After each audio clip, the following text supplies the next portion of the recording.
Hi అండి, welcome to simply bar channel. ఈరోజు recipe వచ్చి టమాటో రసం అండి.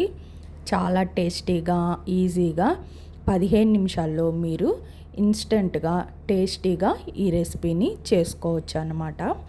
వీడియో మొత్తం ఫుల్గా వాచ్ చేయండి, ఎక్కడ స్కిప్ చేయకుండా. Please support simply bar channel.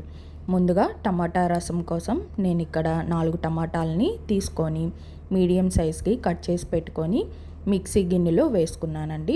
అందులోకి చిన్న నిమ్మపండంత చింతపండుని వేసుకొని ఈ టమాటాని అండ్ చింతపండుని మంచిగా పేస్ట్ లాగా చేసుకోవాలండి, గుజ్జుగా. తర్వాత స్టవ్ పైకి ఒక ప్యాన్ తీసుకొని అందులోకి ఆయిల్ వేసుకోవాలండి. ఆయిల్ హీట్ అయిన తర్వాత చిన్న దాల్చిన ముక్క వేసుకోవాలి. ఆ తర్వాత అందులోకి 1 స్పూన్ వరకు తాలింపు గింజలు, 2 స్పూన్లు వరకు జీలకర్ర వేసుకొని బాగా ఫ్రై చేసుకోవాలన్నమాట. ఆ తర్వాత ఒక 5-6 వెల్లుల్లిపాయలని కచ్చాపచ్చాగా దంచి ఈ వెల్లుల్లిపాయలని ఈ తాలింపులోకి వేసుకొని బాగా ఫ్రై చేసుకోవాలి. ఆ తర్వాత ఒక 3 వరకు ఎండుమిరపకాయలు తీసుకొని చిన్న ముక్కలుగా చేసుకొని ఈ తాలింపులో వేసుకొని బాగా ఫ్రై చేసుకోవాలండి. ఇట్లాగ ఈ తాలింపేనండి మనకి రసంకి మంచి టేస్ట్ని ఇచ్చేది, ఈ టమాటా రసంకి. సో ఆ తర్వాత ఇవన్నీ బాగా ఫ్రై అయిన తర్వాత ఒక 2 గుప్పిళ్ళ వరకు కరివేపాకు వేసుకోవాలండి. కరివేపాకు స్మెల్ అనేది రసంలో మంచి ఫ్లేవర్ని అనేది ఇస్తుందన్నమాట కరివేపాకు. సో కరివేపాకు కూడా కొంచెం ఎక్కువ ఉంటే బాగుంటుంది. ఆ తర్వాత రసం పౌడర్ని ఒక 3 స్పూన్స్ వరకు వేసుకోవాలండి.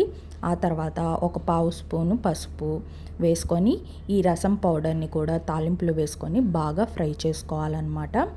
ఇది హోమ్ మేడ్ రసం పౌడర్ అండి. సో నేను ఈ రసం పౌడర్ వీడియోని లింక్ని డిస్క్రిప్షన్ బాక్స్లో ఇస్తాను, ప్లీజ్ చెక్ ఇట్. అండ్ ఆ తర్వాత మనం ఇంకా ఈ తాలింపు అంతా బాగా ఫ్రై అయిన తర్వాత ముందుగా గ్రైండ్ చేసి పెట్టుకున్న టమాటా గుజ్జుని ఈ తాలింపులోకి వేసుకొని ఆ తర్వాత 1 లీటర్ వరకు వాటర్ కూడా వేసుకొని బాగా కలుపుకోవాలి. ఈ వాటర్లోకి 1 స్పూన్ వరకు కల్లుప్పు, 1 స్పూన్ వరకు కారము వేసుకొని బాగా కలుపుకొని మూత పెట్టుకొని హైలో ఒక ఉడుకు వచ్చేంత వరకు ఉడికించుకోవాలన్నమాట. ఈ టమాటా రసం ఒక పొంగు అనేది వచ్చిన తర్వాత గంటితో బాగా కలుపుకోవాలండి. ఆ తర్వాత ఫ్లేమ్ని మీడియంలో పెట్టుకొని ఒక 5 మినిట్స్ వరకు మూత పెట్టుకొని ఉడికించుకోవాలి.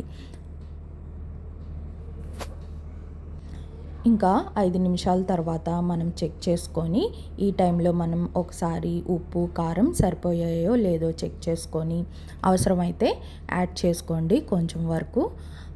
తర్వాత మళ్ళీ ఒకసారి బాగా కలుపుకొని కొత్తిమీర కూడా వేసుకొని ఇంకొక 2 నిమిషాల వరకు మూత పెట్టుకొని మీడియం ఫ్లేమ్లోనే పెట్టుకొని ఉడికించుకుంటే టమాటా రసం అనేది రెడీ అయిపోయిందండి.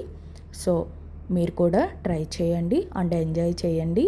మీకు ఈ రెసిపీ నచ్చినట్లయితే ప్లీజ్ కామెంట్ బాక్స్లో కామెంట్ చేయండి.